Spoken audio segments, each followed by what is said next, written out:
2024 లేదా 25లో డిగ్రీ లేదా బీటెక్ చదివారా? సాఫ్ట్‌వేర్ జాబ్ కోసం ఎదురు చూస్తున్నారా? అయితే కోడ్ జ్ఞాన్ 100 డేస్ కోర్సులో చేరండి, జాబ్ సాధించండి. Welcome to Suman TV. నేను మీ సుమన్ టీవీ. నాకు చాలామంది పెళ్ళైన తర్వాత మేబీ నాది రాంగ్ డెసిషన్ ఏమో, నేను తొందరపడ్డానేమో అనుకున్నటువంటి వాళ్ళు వెంటనే డివోర్స్ తీసుకోవాలి అనుకుంటారు. అంటే మ్యూచువల్గానే ఎవరికి వారు సపరేట్ అవ్వాలి అనుకునేటువంటి వాళ్ళు చాలామంది ఉంటారు. ఎటువంటి గొడవలు లేకుండా, అంటే విభేదాలు లేకుండా విడిపోవాలి అనుకునేటువంటి వాళ్ళు చాలామంది ఉంటారు.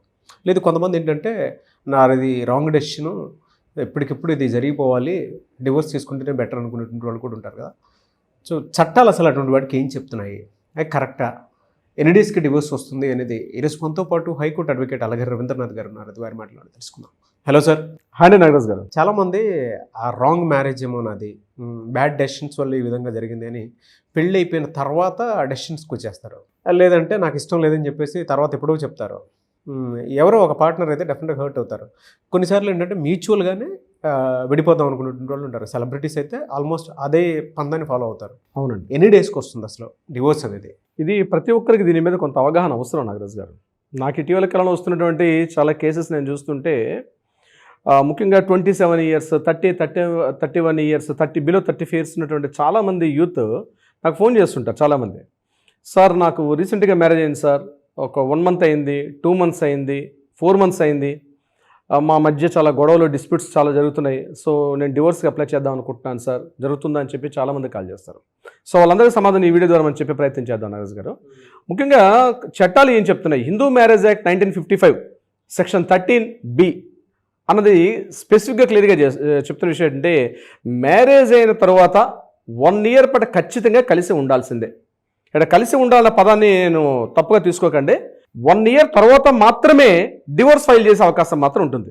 అంటే మ్యారేజ్ అయిన తర్వాత 1 మంత్స్, 2 మంత్స్కి, 3 మంత్స్కి మా మధ్య మీరు చెప్పినట్టుగా చిన్న చిన్న మనస్పర్ధలు వచ్చాయి, అండర్స్టాండింగ్ బాగాలేదు, ఏదో తెలియకుండా కొన్ని విషయాలు ఒకరి మీద ఒకరికి అవగాహన లేమితో తెలిసాయి కాబట్టి నేను ఇమీడియట్గా మ్యారేజ్ అయినా ఇమీడియట్గా 3 మంత్స్లోనో 4 మంత్స్లో వెళ్ళిపోతాను, 1 మంత్లో వెళ్ళిపోతానంటే అది ఎట్టి పరిస్థితుల్లో కూడా చట్టరీత్యా చెల్లదు.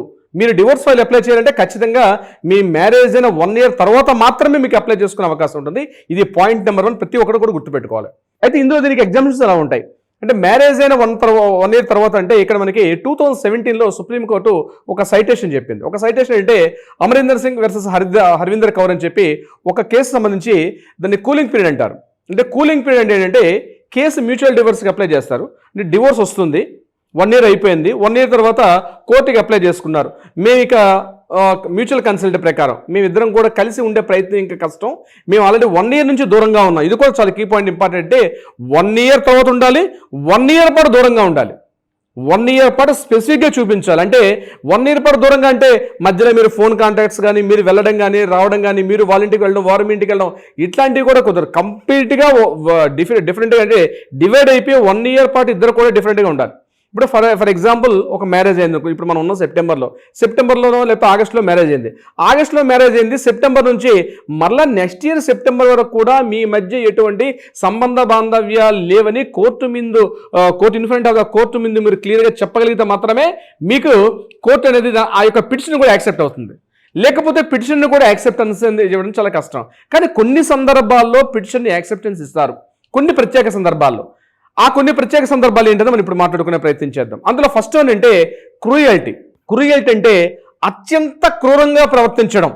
భర్త భార్య మీద కావచ్చు, భార్య భర్త మీద కావచ్చు, అత్యంత క్రూరంగా ప్రవర్తింపచేయడం. అత్యంత క్రూయల్టీ అంటే దాని డెఫినేషన్స్ ఏంటంటే చివరికి ప్రాణం మీద పోయేటట్టుగా ప్రవర్తింపచేయడానికి క్రూయల్టీ అంటాం మనం. ఆ రకంగా ప్రవర్తించేది అనుకోండి లైఫ్ పార్ట్నర్, అంటే భార్య కావచ్చు, భార్య భర్తగా. అటువంటి సందర్భాల్లో ఇప్పుడు నేను చెప్పినటువంటి ఈ రోల్ ఉన్నది కొంత ఎగ్జంప్షన్ ఇచ్చే అవకాశం ఉంటుంది.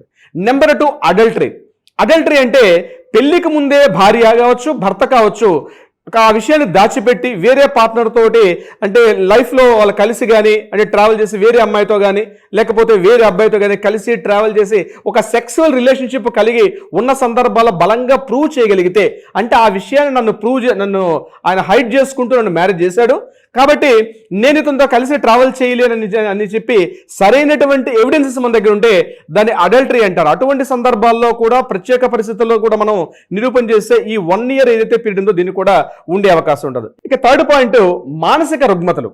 అంటే పెళ్లి చేసుకునేదాకా అతనికి ఉన్నటువంటి మానసిక పరిస్థితి అంటే మెంటల్ కండిషన్స్ బాగాలేదు, లేకపోతే క్రానిక్ డిసీజెస్తో బాధపడుతున్నాడు, అంటే క్యూర్ కానటువంటి డిసీజ్తో బాధపడుతూ ఇక మెడికల్ ట్రీట్మెంట్ కూడా అందట్లేదు, మెంటల్ కండిషన్ చాలా వీక్గా ఉంది.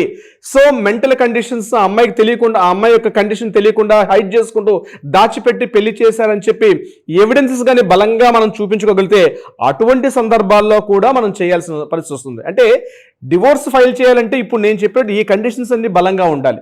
అటువంటి సందర్భాల్లో మనం ఎగ్జామ్షన్ స్కేల్స్ కింద చూపిస్తాం. కానీ జనరల్ కండిషన్స్లో 2 రకాలుగా మనకి డివోర్స్లు ఉంటాయి. ఇంకా చెప్పాలంటే 2 కూడా కాదు, 3 రకాలుగా ఉంటుంది. ఒకటి డివోర్స్ అంటే ఒకటి మ్యూచువల్ కన్సెంట్ డివోర్స్ అంటే సెక్షన్ 13B ప్రకారం, సెక్షన్ 13B ప్రకారం మ్యూచువల్ కన్సెంట్ అంటే ఇద్దరు కూడా పరస్పర అంగీకారంతో ఇక మేము కలిసి ఉండలేం, ఒకే అడ్వకేట్ దగ్గరికి వెళ్ళాలి, ఇద్దరు అడ్వకేట్ని అప్రోచ్ అవ్వాలి, ఆ అడ్వకేట్ డ్రాఫ్ట్ చేస్తారు, ఇక మేము కలిసి ఉండలేమని చెప్పి కోర్టుకి అప్పీల్ చేస్తే అక్కడ కూలింగ్ పీరియడ్ అని చెప్పి ఒక 6 months పీరియడ్ కోర్టు వెయిట్ చేస్తుంది. వెయిట్ చేసి ఓకే 6 months పీరియడ్ అయిన తర్వాత ఆటోమేటిక్గా వెళ్ళినప్పుడు court will be declare as a mutual కన్సల్ట్గా ఇద్దరు కూడా సెపరేషన్ చేసే అవకాశం ఉంటుంది. రెండోది కంటెస్టెడ్ అంటారు. కంటెస్టెడ్ అంటే అది ఎలా ఉంటుంది, ఒకరికి అంగీకారం చెప్తారు, ఇంకొక పార్ట్నర్ మాత్రం డివోర్స్ ఇవ్వడానికి సిద్ధపడి ఉండరు. అటువంటి సందర్భాల్లో కొంత లేట్ అవుతుంది, డివోర్స్ ఇవ్వడం లేట్ అవుతుంది. బట్ ఎందుకు డివోర్స్ ఇవ్వాలనుకుంటున్నారు అన్నది బలమైన కారణం చూపించాలి. ఎందుకు ఇప్పుడు అతను అప్లై చేశాడు, ఈ అమ్మాయితో కలిసి ఉండలేకపోతున్నానంటే ఎందుకు ఉండలేకపోతున్నాను అన్నది బలమైన కారణం కోర్టు కన్విన్సింగ్ మెథడ్లో చెప్పినప్పుడు వచ్చే అవకాశం ఉంటుంది. ఇది రెండో మెథడ్. ఇక మూడోది ఏంటంటే లీగల్ సెపరేషన్ అంటారు. అంటే డివోర్స్ కాదు, లీగల్గా సెపరేట్ అయిపోతారు కానీ భార్యాభర్తలు కాదు, కానీ భార్యాభర్తలే. This is called legal separation. చాలా తక్కువ మంది తీసుకుంటారు లీగల్ సెపరేషన్. ఇప్పుడు నేను చెప్పిన మొదటి పద్ధతి, రెండో పద్ధతిలోనే చాలా వరకు డివోర్సెస్ తీసుకుంటారు. ఏదేమైనప్పటికీ కూడా చట్టం యొక్క రూల్స్ ప్రకారం కోర్టు యొక్క పరిధిలో మాట్లాడుకునేటప్పుడు ఒక 1 yearలో ఇమీడియట్గా మేముగా ఈ అమ్మాయితోనే కలిసి ఉండనని, లేకపోతే ఈ అబ్బాయితో కలిసి ఉండలేనని చెప్పి 1 month 2 months 3 months కలిసి కాపురం చేసిన తర్వాత ఇమీడియట్గా వెళ్ళిపోయి మాకు అప్లై చేసుకుందాం అంటే మాత్రం 1 year with in the 1 year పీరియడ్లో మాత్రం కుదరని పని. ఆఫ్టర్ 1 year, ఎందుకంటే కోర్టు లెక్క ప్రకారం ఏంటంటే చిన్న చిన్న మనస్పర్ధలు వస్తాయి కానీ అవి సాల్వ్ చేసుకున్న ప్రాబ్లమ్సే. కాబట్టి విత్ ఇన్ 1 yearలో దీనికి టైం ఉంటుంది. కాబట్టి చిన్న చిన్న కారణాలకి విడిపోవడం వద్దు అని చెప్పి కోర్టు కూడా ఒక 1 year అనేది ఒక పీరియడ్ పెట్టడం కూడా జరిగింది. సో ఆఫ్టర్ 1 year తర్వాత పెళ్ళైన 5 ఏళ్ళకి కావచ్చు, 10 ఏళ్ళకి కావచ్చు, 20 ఏళ్ళకి కావచ్చు, దీన్ని బేస్ తీసుకొని మనం డివోర్స్కి అప్లై చేసుకుంటాం. ఏదేమైనప్పుడు కూడా డివోర్స్ తీసుకునే విధానంలో మాత్రం సిస్టమ్స్ మాత్రం ప్రొసీజర్ క్లియర్గా ఫాలో అయినప్పుడు మాత్రమే వచ్చే అవకాశం ఉంటుంది. ఇక్కడ చాలామంది చేసే తప్పు ఏంటంటే కొంతమంది RCR పిటిషన్ వేస్తారు. అంటే సెక్షన్ 9 ప్రకారం RCR కాంజుగల్ రైట్స్ ప్రకారం అమ్మాయిని మళ్ళీ పుట్టింటికి రమ్మను, లేకపోతే అబ్బాయిని మళ్ళీ వెనక్కి రమ్మని అని చెప్పి ఒక పిటిషన్ ఫైల్ చేస్తాం. అటువంటి సందర్భాల్లో అది ఆల్రెడీ కోర్టులో ఫైల్ ఉన్నప్పుడు మళ్ళీ డివోర్స్ కేసు ఫైల్ చేసినప్పుడు ఈ ఫైల్ కూడా యాక్సెప్టెన్స్ ఇచ్చే అవకాశం కూడా ఉండదు. సో మీరు అమ్మాయితో కలిసి ఉండాలా వద్దన్నది ఫస్ట్ మీరుగా ఇండివిజువల్గా మీరు డెసిషన్ తీసుకోవడం ఇంపార్టెంట్. డెసిషన్ తీసుకున్న తర్వాత మాత్రమే ఒకసారి డ్రాఫ్టింగ్ చేసుకుని ప్రాపర్ అడ్వకేట్ త్రూగా కోర్టుకి అప్పీల్ చేసినప్పుడు కోర్టు కూడా సరైన కారణాలు చూపిస్తే తప్పనిసరిగా కోర్టు డివోర్స్ ఇచ్చే అవకాశం ఉంటుంది. అయితే ఒకటి గుర్తుపెట్టుకోండి, పెళ్లి చేసుకోవాలనుకుంటే కోర్టు అవసరం లేదు. పెళ్లి చేసుకోవాలంటే కోర్టు అవసరం లేదు. ఇరు పెద్దలు, ఇరు వర్గీయులు, కుల పెద్దలు, సంఘ పెద్దలు, ఊరి పెద్దలు కలిసి పెళ్లి చేసేస్తే అది పెళ్లిగా పరిగణిస్తారు. కానీ ఒక సెపరేషన్ కావాలి, విడిపోవాలంటే మాత్రం ఓన్లీ కోర్టు ద్వారా మాత్రమే జరుగుతుంది. రాజ్యాంగబద్ధంగా ఉండే కోర్టు ద్వారా తప్ప అవుతుంది తప్పించి కుల పెద్దలు కానీ, మత పెద్దలు కానీ, ఊరి పెద్దలు కానీ, ఇంటి పెద్దలతో సహా ఏదో కూర్చుని ఒక పేపర్ రాసేసుకొని మీరు ఈ నుంచి విడిపోయారు కాబట్టి సెపరేషన్ అయిపోయారని చెప్పి ఏదైనా ఒక పేపర్ మీద రాసుకొని ఒక అండర్స్టాండింగ్ ఒక MOU రాసుకుంటే మాత్రం ఆ పత్రాలు మాత్రం ఎట్టి పరిస్థితుల్లో కూడా చట్ట ప్రకారంగా చెల్లవు. ఇది ప్రతి ఒక్కరు కూడా గుర్తుపెట్టుకోవాల్సిన విషయం. నాగరాజు గారు, సరే విడిపోదాము, చట్టబద్ధంగా ఏమున్నాయో తెలుసుకొని ముందుకు వెళ్దాము. కొన్ని కారణాల రీత్యా కూడా ఉంటాయి. కొంతమంది సెలబ్రిటీస్ కూడా ఉంటారు, గోప్యంగా బయటికి ఎవరికి చెప్పుకోకుండా విడిపోదాం అనుకున్నటువంటి వాళ్ళు ఉంటారు. మిమ్మల్ని అప్రోచ్ అవ్వాలి అంటే ప్రాసెస్ ఏంటి? తప్పనిసరిగా నాగరాజు గారు, ఏదైనా కుటుంబ వివాదాలు, కుటుంబ సమస్యలు, భార్యాభర్తల మధ్య ఇటువంటి లీగల్ సెపరేషన్స్ గురించి మాట్లాడుకునేటప్పుడు తప్పనిసరిగా కింద స్క్రోల్ అవుతుంది నెంబర్ని కాంటాక్ట్ చేయగలిగితే మన లీగల్ టీం వాళ్ళకి అప్రోచ్ అవుతారు, సలహా సంప్రదింపులు ఇచ్చే ప్రయత్నం చేస్తారు.